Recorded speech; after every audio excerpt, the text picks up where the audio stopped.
I plan to verticut and aerate this spring. Any issues with doing these two together? And do I have to scalp the lawn or can I skip the scalp? Thanks. Uh, no, there's no issue with doing that. Yeah, so you can verticut and aerate the lawn.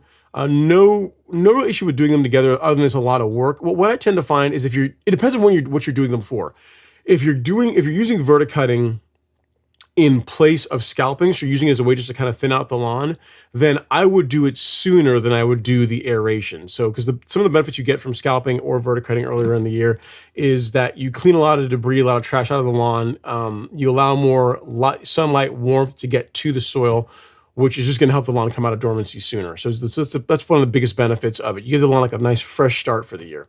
Whereas when it comes to aeration, for most people, again, if you have a warm season lawn, for most people, the time I recommend to do that is after like April and going forward, so April, May, June timeframe. So, which would be a little bit late for your scalping or verticutting. So, can you do them together? Yes, but normally, if you're going to use verticutting as a way to replace scalping, you would have done it earlier in the season. So, what I've done before is I have scalped in like February.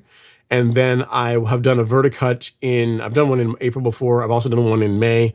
But I typically have, or not typically, I don't wait until April, May time frame to do my first thinning out of the lawn. You know what I mean? So I do that typically earlier in the season, as early as later this month to early February. So while you can do them together, if you're doing it for the purposes of replacing scalping, you'd want to verticut sooner than you would aerate, if it were me.